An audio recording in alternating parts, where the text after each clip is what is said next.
Whakatapuat ke ta ha mai.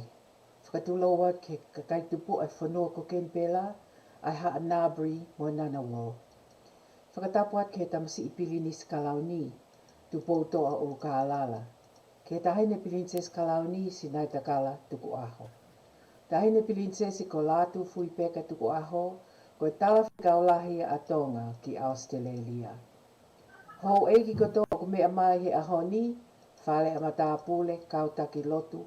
Mai tonga kotoa pe o mou mamata mai ke Polokalama ai University Lu'au o ku uiloa ko e Potatala a Fafine. I he hoa tāta ko naki a ho tō noa o katopa uataha. Ko uhi ngā ko e lockdown o ku kei whakahoko mai pe e Lu'isa Ma'ilei Latukefu e Polokalama me hano api i Queanbeyan, New South Wales. Ko Polokalama ko e ni foki o whakalele ia he lea whakapapalangi. Pe au kutoi whakalele atu pe i he lea whakatonga whakawike tolu pe wha e Lu'isa Latukefu. Kai ke MALO au pito, kai whakalea ta a Lu'isa Latukefu. May Queanbeyan. MALO au pito Lu'isa, thank you.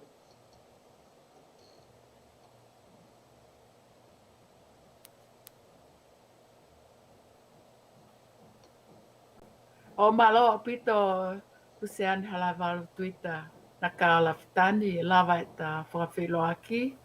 Pe a whakawhiawhia ma pe whoki a tau ai ma ue whainga maaria ko ni ke whakahoko atua ai Polokalama Potatala Fafine.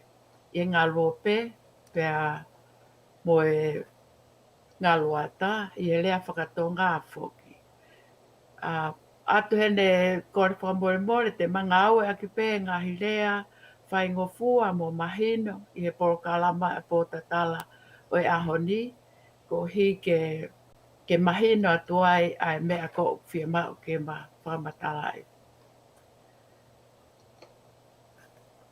Malolu. Ko i he ngahi, i he ngahi wike koni ko o sina ma whakahoko atu whoke Polokalama ko ni mo Luseane ka i he rea whakapapalangi.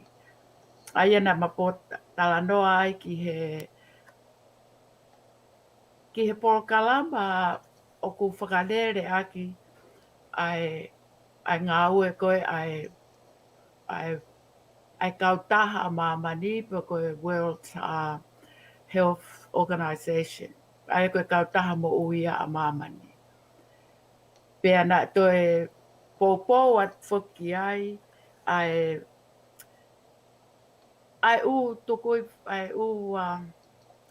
tukui whanua kehe koe mamani.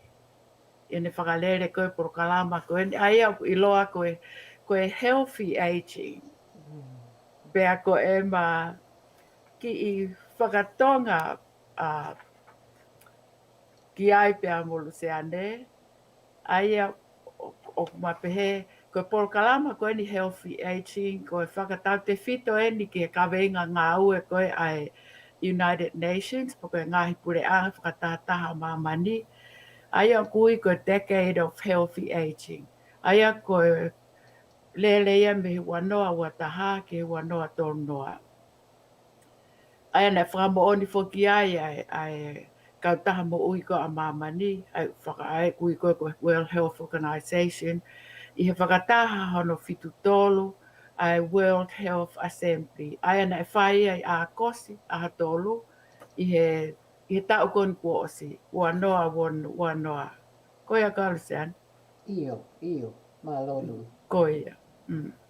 But po at whoki ai United Nations, po koe kautaha ngāhi pure anga whakatataha, i ti sema koe o tau kua osi. Aia koe fo i time frame, po koe taimi ko nau whakaanganga ke whakahoko ai mo whakarere ai ki Polokalama koe ni healthy aging, koe wanoa, koe tau wanoa wataha, lerea ke wanoa tonoa. Pea koe whakatau te whito pe whoki eni ki he Kau Tuolekeleka.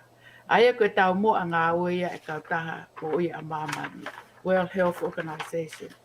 Ia tau koe ni, aia koe mo ui Lelei ia ai Kau Tuolekeleka. Pa koe toulekeleka foki e Luseane o kunau pehe koe te laka pe i he tau o nongo fulu o whai hake ko ka mata lewa ke lau te kau kita he Kau Tuolekeleka.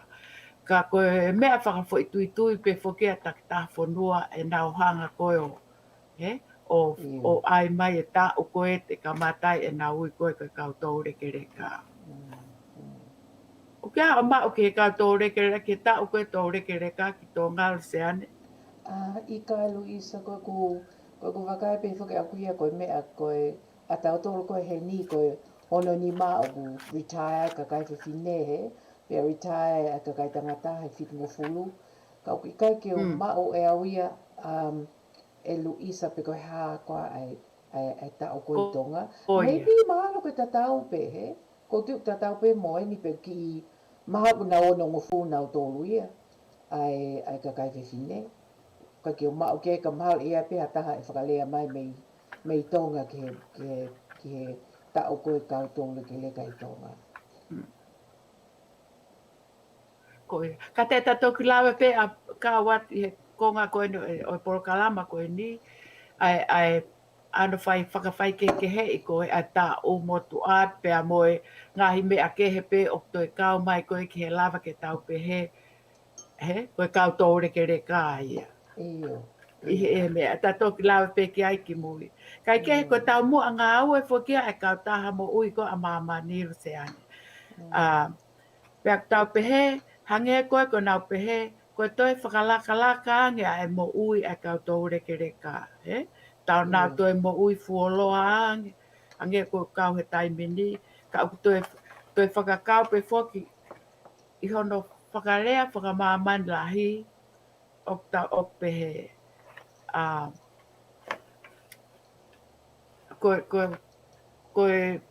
Koe nau tau mua. Koe whakatupu po koe tau toi whakatupu koe whakaai ange ha whahinga whaunga ke toi lava lo atu ai mo whainga maarie mo MALO ange ai mo ui koe ai Kau Tuolekeleka. Pa koe ki ano koe ngahi tau koni ki mui ange hongo fulu koni ko osi nā nauhanga nā toro whakalea o pehe koe active aging. Ka koe ni ku nau liriu pe koe whairea o pehe koe healthy aging. Ka koe no ki whai ke he i anga koe e nau whakamatala. Pa koe pehe e Luseane o fumahu inga au pito ke tau Kau Tuolekeleka. Pa koe whe poti mamane o kunau iai. Ai mahu inga koe ai taki koe ai kau taha mo ui ko a mamani, a World Health Organizations, he? He koe taimi lahi pe whoki, o tau nofa whanua, pe ko whē pe whanua, pa te tangau e lahi ak pe tangau e taua, ai ngāhi, e tangahi au sia, mo ngāhi mea na tau ngau e ake koe ni, tau pehe Australiani, ka tau te whito ke, he koe tangau e ken pelani, he? E vai whanua ko ken pelani, pea mo Australia. Ka e lava pe whoki e kakai ko nau whanau mai ke Polokalama, ke nau hanga pe o ngā aue ake, a ngahi mea ko tau ngā aue ake he ni, kai whakatatau pe ki he ngahi ulunganga whakawhanua, pa koe hae ai mea ko nau mau he nau ngahi potu ngā aue mo ui, mo nau ngahi community, o whakatatau pe ia ki iho nau taktaha whanua. Kono aonga ia koe tau ano taki ki tau tolu e he kau taha mo ui ko a mamani. He ko ohi o nau pehe whoko o ku māu ange ai pea lahi ai hono ta ofi ngahi potu ngā ua ia mo ngahi kau taha. Te nau whai e nā tore ngahi practice po koe ngahi whaunga ngā ue. O kai ke whaarere ia ki he taki koe me olunga. Ai koe ai kau taha koe a World Health. Hange ko nau monata pe te nau siofi ai ngahi whaunga ngā ue ko whakahoko koe mamani. Mau i ngau pito ia e Lu'isa, hei?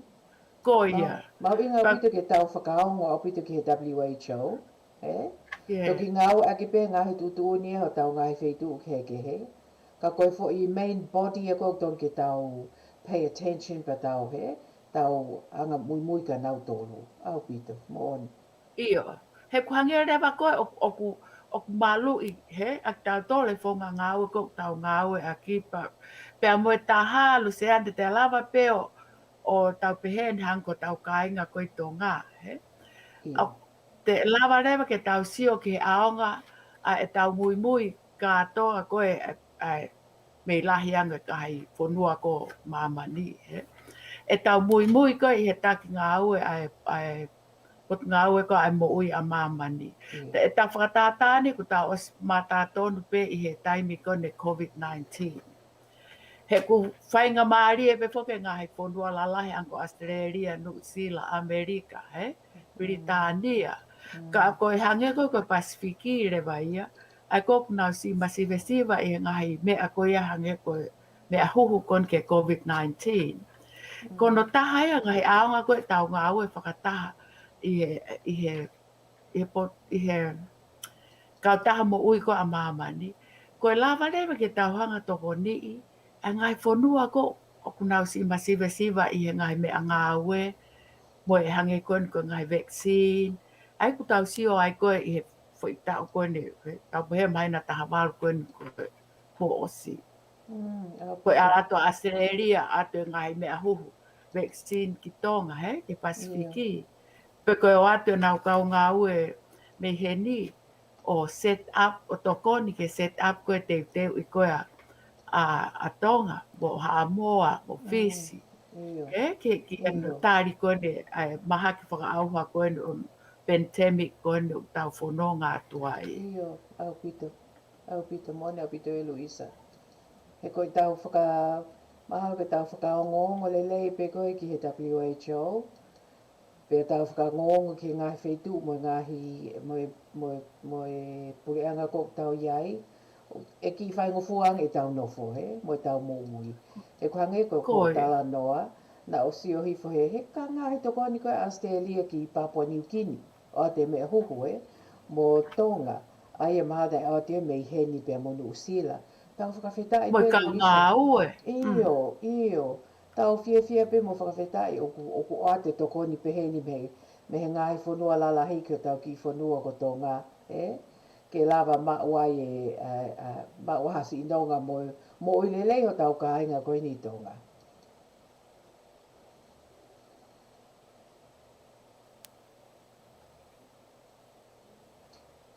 E Lu'isa ko whakatoka ngā I hake na o ki whakaukau ko whakatoka ngā hake ko hue COVID tahi wā ki Tonga.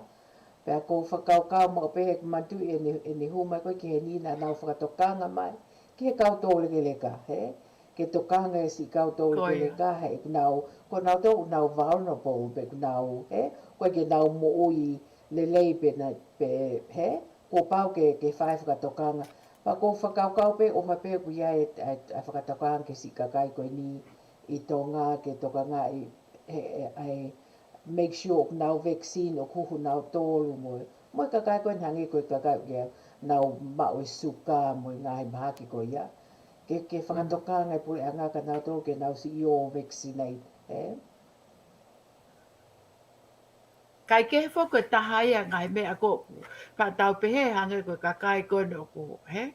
Hango tau tolu kono ngā ue I he ngahi waa ko tapa ke kehe o e mo ui. Ko hi ko tahaya ngai aonga koe o mea ataki koe me he World Health Organization puke kau taha mo ui a mamani. Ko he ange koe ngai mea koe ia, he? Ko pāre hange koe Kau Tuolekeleka e Luseane. O koe mea koe ke healthy aging. O ne toi fusi mai o koe ke ngata pe he kau health professionals. Kau ngā ue koe pot ngā mo ui. Kau te o mai mo ngai potu ngā ue ke he ke community mo mea. E tawa o koe ke Kau Tuolekeleka. O toi fie maa wange ia ke ha timi ke ngai tapa kotoa koe o e nau mo ui. Ko hi he tau pe he koe community kau ai mo kau polisi, kau ai mo kau hange ko tau sio ko ke COVID-19, he? Kau polisi, kau sotia, he ala mai ko ke tokoni, ke tau hi ko ke MALO, asi kau toulekeleka ke ua te nau. Pihia he mahaki, la ve ku nau, ko hui ko nau la ve ngofua, ai tau ko ni, nau pehe foko, he ko ya ko na ai pe ke ula ve kai ki mui ka ko hi ko o hake ko konga ko ya Luseane. Ko hi fo ko tahaya ngahi mea ko ne wesia ngahi konga ko mo ui o kuesia I he taimi ko ke kau toulekeleka. Ko ya ko ke tau immune system. Hala tu e konga ko o tau mo ui o tau sino o kulava ko ke nau malu I ko ke tau tolu me ngahi mahaki ke kehe mo ngahi mea pehe. O pehe fo ke whakatotolo e ko ia koe ke ova pe ke he ono noa anonima. O si e whanki I seo koe nau kau koe he ngā ue I koe ke malu I koe tau sino. Tau whapehe ke mana tu e tau wako hai sini koe he ke iako. O ai mai koe ta pehe na ki foi. Whakamatala whakatonga ko o mahi no Luseane. Whapehe mai whoka o whaiako koe he heo. Ko e panki kau sotia ko tau sino ko na sio pe ke hu mai ko e bacteria mo gasia mo whakatu mahaki na lava le te ho tau sino ke tau I ko e panki mahaki panki siemu mo va lase ko panki me pehe ka na pehe fo ko alu ko ke tau ho le fo ko ke kui ko ka kau toulekeleka po ko tau matu tu ange ova ko he ono ngo fulu ono ni ma po frasi isi I fo ai fanki seo ko na tokoni ko tau he ai konga ko ai tau sino ki he ke tau ko mo malu ko ki tau tolu ko me ngai mahaki mo me a he pa aga tau whanong ke whaai tonga o tau tu ulawe ango fua lewa. Ke hao koe ai mahaki pe tau te whito hange koe COVID. O toi fie maa koe mana tui nei fie maa fuki tau tōru ai tau pehe a mau tōru koe kau toulekeleka. Ke nau fuaki maa whai koe huhu. Ai huhu ta ofi koe ai COVID. Ka kono uhi ngā fuki he kua holo hifo ai to me a MALO I o ki taia pa fie ma urewa ke te at foke ai hu ke te compliment whaka MALO hui aki ai ho tau sino ko ke tau e ngai mahaki ko ia ko ia fuma ma inga ai peto ka tau kia mātou ko kau toulekeleka e Luseane ai ngahi me ako toi tānaki atu I whaka MALO hui e sino Lu'isa ka ko tau pe iyo e go se atu koe hangi ko tau tolu, kau toulekeleka. Ko tau kau soti au ka mate ke nau si hela ia, he? O ki kai ke nau kei fit, he? O hangi ko kau soti e koe kau tau whango fulu mo, kau ni mango fulu mo. Si ange. Ko tau whangi kau soti au ka mate ke nau si hela ia. Tam ni Lu'isa ko ngoi ako kau soti au ko hangi nau tāko toa, nau tore, nau tangu tuake. Ai ako me ko ke tāno ke, ko tau whangi kau soti au nau si au pe koe te motu amo ka mate ke nau ki vai ange.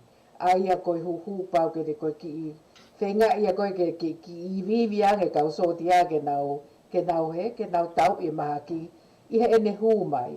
Koe mea kou te o tau.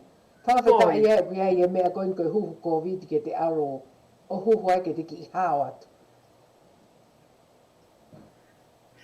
Pea pa koe taha foke ngai konga ko ia e Luseane he ka pau koe alu e te hoholo koe ke te motu a tau pehe koe ka se ni koe toto maalunga he mo ngai mo whanki I ririu koe ko tau sino o toi tuaiang e tau ke tau hi o ke tau get over ka pau te tau puke me he e tau wake mai whakaake ake koe me ngai mahaki ko ia ai o te tuaiang ki tau tō kai ke ngata pe ai a koe konga pe ia ai whakasi I ko e tau immune system. He? Pea toi Ia. hoko ai pe mo toi fuoloang ka tau tolu ke tau whakake ake me ngahi mahaki po ko ngahi hano toi rea taha no ngau e ke whanki mea ko ne uesia ki tau tori I whahinga ta o ko ia. Iyo. He ko tānoa Lu'isa ko whakaukau. Ko whakaukau ma peke ta taure ta kamata Polokalama ko ke Kau Tuolekeleka peko aging. O ko whakaukau lahi au pito ki ai. Ko hinga ko ngoi koe au, he? Pea ko tānau koe na ke kakai o nau mao I hange koe diabetes peko suka. Koe toto mā olu ngā, he? O ke ngahi mahake une toe hange eo ai tau tau ke tau more vulnerable, he? Me he kakai ko ke nau ma o ngahi mahako ni toi vai ange whangi kau sotia. Paka o se vai pe whangi kau sotia ia he te motua. O ku toi hu mai e toto ma o ngā toi ai ange vai. Toi hu mai mo suka toi ai ange. Ai a koe ai o hange ko tau me koe heni. Kau vulnerable people na si whenga ai pureanga ke nau ma o nā tōre ura kiuhu COVID, he? Ai ko tau tōre koe Lu'isa na tau huhu koe me mahao ko epeleli, huhu tu oa siulai, o ku toi are tai min ke tau huhu booster, he? E Luseane kata po kau ki ka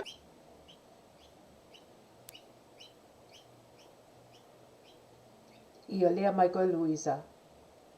E kai ku whakarea atu pe e Luseane kataki.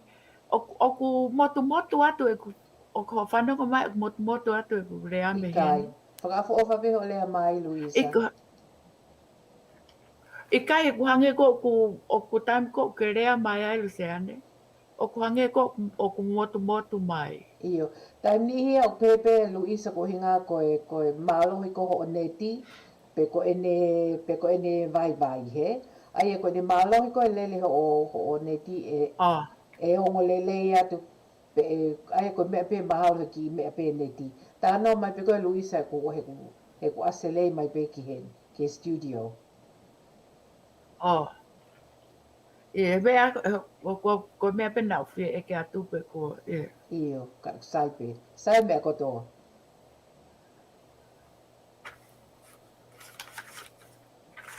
Ko ta hoko atu pe ki he mea koe ki he Kau Tuolekeleka e Luseane, he? Iyo. Pako au hii whako e ngahi a honi, ko tau mamata tonu ai, ko toi mo ui fōl, ko ui koe whakalaka koe ne ngahi whaito o he ki he mo ui mo ngahi mea pe he, toi sayang e mea ngā ue, mo ngahi ilo ko tau mau he taimin, me ngahi Polokalama koe ko whakahoko he kau ngā ue, tau pe he kau ngā ue health professional, he? Kau koe me I e potu ngā ue ai mo ui mo mea, o tau toi mo ui fuoloa angi foku mo mea.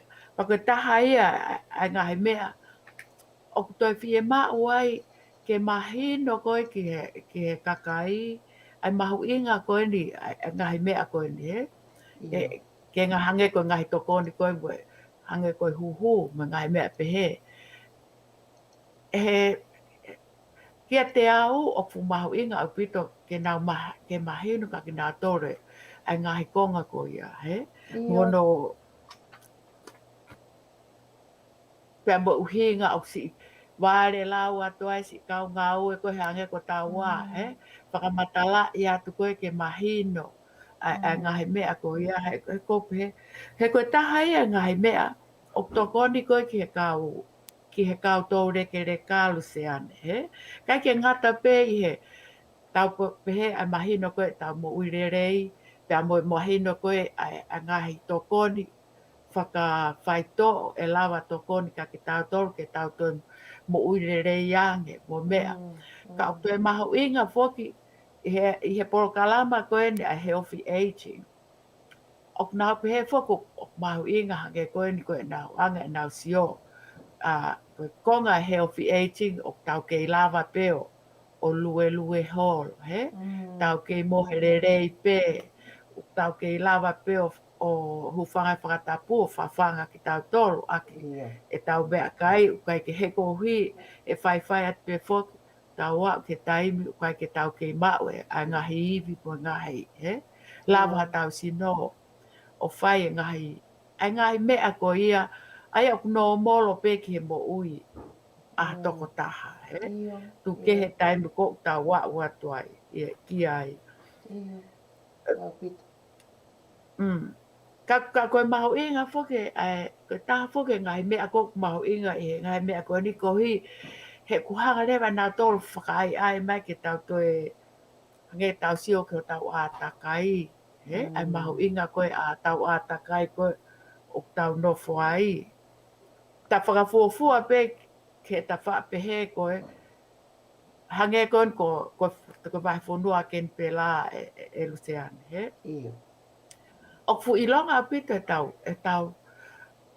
tau ma ke heang e tau pehe a service ko e tau potangau e mo ui o fu whakalakalaka nge ia i ngai state ke o lawa Tau pe ke pito. tau si o tau toki ai Ia. heko hi mei fuoloa pe foki pa whaalau mai u wahe whanua ko Australia ko Ia. hi ko e tau ko e tau mau e tau tore ngai mea Lelei ka ko hi pe foki he tau hien tau tomo e kau taki ko e whanua e tau That's prime right. minister e tau kau pe fonu mo kakai ko ma fai ko nga ua pure anga mo nga he mea Ia. pe ai ko fa le ta hai o tau fa ma e tau tol hen he Ia. ai ko tau environment o tau fu o pe he o tau laki au pa e Ia. lava pe ke tau ilo tau tol he tau folawa tu a tau tol ko tau whakatata pe ko pe he ko ta lau tau ko tau fonua he ka ko tau ilo ko e whai ke he tau at ke ngai whonua ko e Pasifiki he Ia. o fu ke he au pito a service ko ma me o ma uia i ai pe hange pe e Luseane te tape he hange ko e tau me a tokoni ko ma uheni he ngai kulupu ke he ko whakatu o ui ke sino e ke he pe fokia e tau ko ki tonga Ia. he koe taha ngai me ia sai tonga ka ngai koe me atahi mo ngahi organic na Westa Polo he iro ke taimini ka uia he ngai mea ko si hono ngawe ake whawhanga Ia. ke wesi Ia. ai koe Ia. ai mo ui ai kau vai pa Ia. koe taha foki ta whaafuafuat ki tonga kulahi he taimi ko e na lahi e lue lalo holo ai kau toulekeleka kau ia ko mea whakatupu mo ui Lelei ka ki nā tōru Ia. Ia. Mo ne apito Luisa. Mo ne apito mea koe aha ko tau ko te ko taim ko o ko i tonga ai o ko ala ki tonga o ko o hoi apito kehe koe mo e wā mama ai fu wā koe he services pe koe mea o mau i tonga mo e mea o tau mau koe ni Australia pe especially Canberra e mo ne apito tāno a wea Luisa o ku tau very lucky au pito o tau nofo he kolomo au Australia he tau nofo ofi ke kautaki u Polokalama ke he ura kamata mau pe paile ti i Kenpela pe to o atu leva ke u state ke he aia o ku ke mo ona pito tāno au ko ia ko tau e tā whakatoka ngā i koe tā atu ki tō ngā o mea ke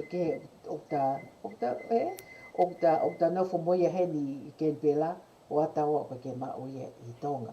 Ka mahalo i koe ara koe nei tā mea ko whakatoka ngā e ku o vai pe ko seifo ke ai u Polokalama ke he ko atu ki tonga.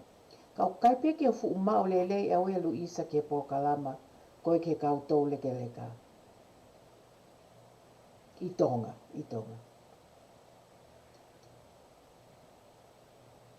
e mahalo foki o ku hange pe ko wanga pe ko from my own observations ke ku sio pe akuia ai o ku ke he foki a tonga he ko ngai Polokalama ko whakalere ke Kau Tuolekeleka o whaalahi a Kau Tuolekeleka hange ko Konga ko ki whakalotu Ia. ange ku fu MALO hi ko nau he ko ta fo ke ngai mea ko mahu inga ke Kau Tuolekeleka ke nau tauhi nau ngahi wā koe mo kai ke ngata pehe me mipa nau family. It's their social context, he? That's right. Ka ku nau mau e nau whiawhia hanko nau mea whakakolo, he? Whakakommunity.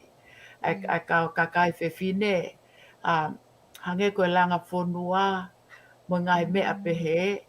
Mahara koe ngai mea ia, pia nau si o rewa hango nau whiako aki. O ngā au aki rewa e Kau Tuolekeleka ki whakahino koe tō tupu. Mo e ngahi o kehe pe, he? A koe ngai mea ko whakatonga i ai. Pe hange koe lotu, o ku kei taki pe kau whine eiki ko nau matu o tu a he nau tui whakalotu mahalo. E anga koe e kustio, he? Pe aku tau kei whakaapa i pe whoki ai Kau Tuolekeleka i tonga. I he kai ke ngata pe i he siakare koe family, ka kei hange koe kolo, pe hange koe siasi, moe mea, oku nau kei whakamahu i ngai pe nā tolu, ai ngai whakau koe ai Kau Tuolekeleka. Pa tau kei mau pe ai ngahi whakaapa moe mea ke Kau Tuolekeleka koe i tonga. Hange koe ko mō siasi Luseane. O fumalohi au pito ai ngai kau taha koe ai hange koe kakai Fafine, he? Hau eki Fafine. O kau foko ai siasi a koe ai 7-day Adventist. Ia ngahi kulupu malohi hange koe kakai Fafine. Tau pehen koe he tō koe kau matu o tua. He? O fumalohi au pio. Palohi au pito e nau me apa. Pa fu nau influencer e nau taki mo nau ngai whakau i he ngai community whakalotu. Okay, tui ki ai Luseane. O ko ke opiti ki ai Lu'isa he ko whoko ki tonga ko whoko ki sias ko i manga ia. Pa ko ngahi Polokalama e koe a koe talu me e ku manatu e koe me tupake na e kau e ku mam very proactive au pito he kulupu ai toa ka se, he? Ko kulupu e koe ai ka kai Fafine. Pa ko kulupu e koe nau tokoni e nau tore mea ke ko ngahi family o whima o tokoni. Koe. Pe hange koe taki hiva koe. Lahi apita e Polokalama ai siasi koe whenga e koe ke keep a church community together, be strong, he? Pe malohi. Ai o very mahu inga apita ke siasi e ngahi Polokalama ke anau tolu whaka community, he?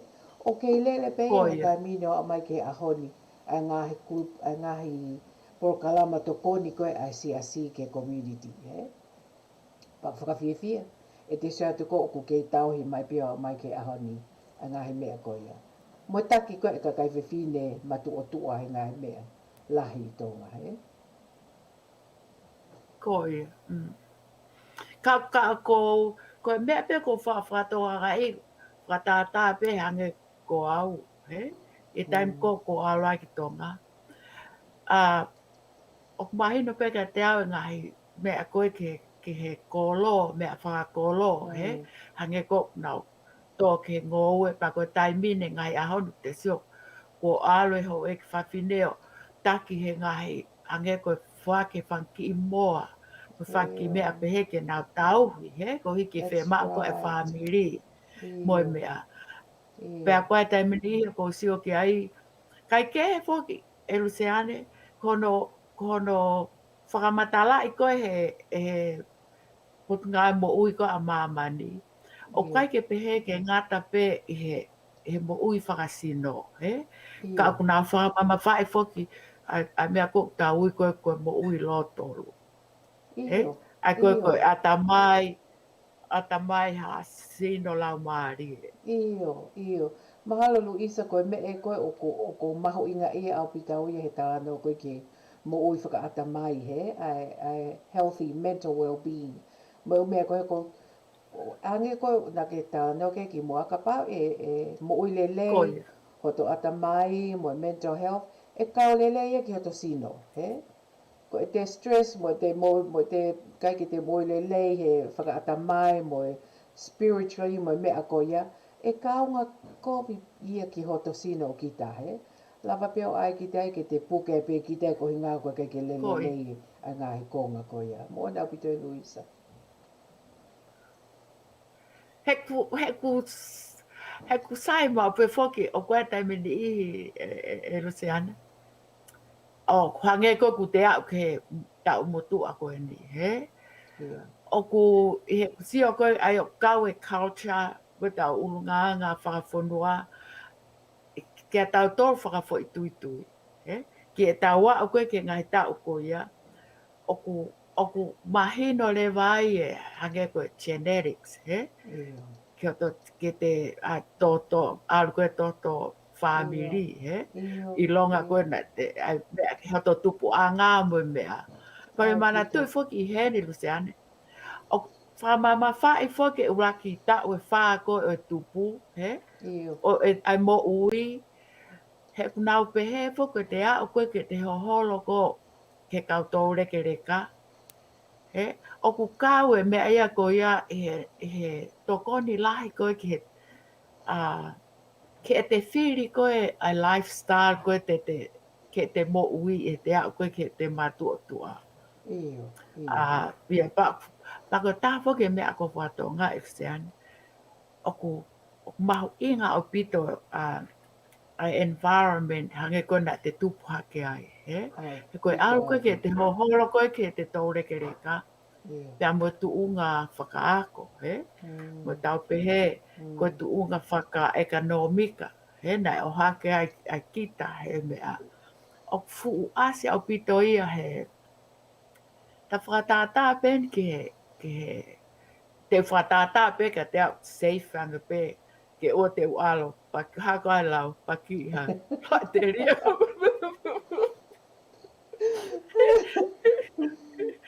Whakatata aki pe taua Luisa. Whakatata aki pe au mo koe. Ko ia, a tata pe taua ke ua nata step on anybody's toes, he? Ka pehe fo koe mea koe ka kita i he ua ta ue whaa koe kamataanga te mo ui Luseane, he? Ia. Most of the time, koe mea ia ko mau ke lere a koe te whiri a ke te choice koe ke te mo ui. Te halanga whanonga, he? Aia ke palanisi koe ata mai mo sino, mo lau maari. Pe au lawa reo ke ilo, taimilahi, o kai ke palanisi ki konga whakalau maari e hange ko ki kai ke matua tua I ai ki he mo ui whakalau maari he, ka ko te lau koe ke mo ui whakasino, mo ata mai Luseane, he, tau pehe. Whawhetai, na tau, tokanga e whankita whaako ia, porque toka na e whamama wha ia he mātua he tupu ake, he? Ia. He ko hui o ku kau au pito hange koe mea koe ne Polokalama koe ta lau ki ai healthy aging. O ku kau au pito u mea ea koe a Luseane ke e te whiri, he? Nau pehe fo ke te whiri tonu a te lifestyle. Ko hui e ku mahino ka kita ai mea koe ia and how mo ne lava koe ke ne uesia a e te a o koe ke toulekeleka, he? He koe a o koe ke ai te mahino I rewa, o maho inga fo ke te whaamalo sino, tala mai o sa kauia koe sai ke sino, he? Ke lue holo po koe te tā peha fo I whasika te hopo takai holo, That's right. Pea moe, paku ilo lewa e kita, I he te au koe ke te toulekeleka, o mahu inga ke te kai ai lai a kau ko tala mai koe kai lumo me a, o whakatupu iwi ia pa whakatupu mo I Lelei, moe hanga foi a kau e whonua, o whakamo ui a nge ia, I he tau pehe koe feti, animal fat. Ako whaai o whakapako ake ai mea tokonia. Ai ngai, pea mo e tau jeans, pe whoki hange ko te aurifu koe mo te kui me te, me te Mātua. Io mātua, io. Koia, ngai mea koia. Ko me ea ko Lu'isa sometimes ko au foki ko. Sometimes ko kumi peha ki excuse he. Pau time ni ko pe mana ia ko ko e ko nai. Foi sino peha nge ko au. He ko au foki am hau ko au ko sino lahi ta he wha. Koia. Kai ke Lu'isa ka ko whenga lahi pe ke o mo ui pe te whai mea ke o mo ui lelei ange ai neongo ko he. Neongo ko matu a pehe nipa, neongo ko seo mai ka o pehe siki fu sino la. Seo mai toka tā pehe mai ki o ku ki i fu sino la. Kai ke, but I do try Lu'isa, o si loi pehe ko e ku whenga. Ai whenga mau pehe. Try and keep trying. Mahalo ko ku moto ia. Ka ke mana tu e Luseane o ta whatala noa ma peki ai. Ek tala noa koe ni ke mea ko te anga ki ai hono o hake kita, he te keisi i. He te anga koe ki he te toulekeleka. Mana tui, ko koa Luseane o koe ki koe ne siofi pe, ke tā ka Luseane. Ko siohi fo, ko o se walu ko pe. No. He kai ki tā ka Luseane ko os teo Luseane ke mohe taimi. Te he taimi ko ia Lu'isa ke o whakamo oiha for a Korean movie ke o whakamoe moe ki ai. Ka koe mea whoke o ta uhinga ki ai, ai mo ui ko o hake a koe tau tōr he ke he raki ta ue whā koe mo ui, he? Ko te kau pālangi Luseane. Pa kua pehe pe mo tonga he taimini, kau whanki mātu a koe taimini, and now make sure kone o ku mo he taimi e whānau o hike teo ki he a kō me ngai mea ko ia. He koe ko o anga pe koe ki ai hange ko koe. Te ke ia o pe koe ki he taimi koe toulekeleka. Ko te ke anga pe kita ke mahu inga koe e tau mohe, he? E fu mahu inga lahi au pito e mohe. Ke MALO koe sino. Pe ku te vai, pe ku te ha, ka ku fie mau e mohe, ai mohe. Ko hoa koe whiha, e Luseane ke mātui, ko hoa whiha koe fie mau koe ke tau mohe ai he. Toulekeleka. Hange ko mātui na ke tawa mai koe hoa fitu mo e konga ko ape koe hoa e Ko ia, fitu ke hiwa. Tau pehe koe fitu ke hiwa. Si, aia ko au e mahalo koe hiwa. I go for the utmost. Ia tau ke pe fōki. Ai o tau tu upe i sai, he? Ai o tau pehe fō koe kau ia ke mo uri rei ko e sino e kau toulekeleka. He kohi, hange koe ko talang ke o ku hoa. Mahu inga o pito ho o mo he taimi ko ia koe taimi ia o ku koe repair ai he tau. Ho tau sino. Ai sino tau ai kau toulekeleka. Mahu inga o pito pea mua toi ki i nep. Mana tui ko te toi ki i nep i koe he ho ata. He, mahu inga. Neni nep po koe hahan o pu mahu inga pito ia ki he MALO ko tau sino.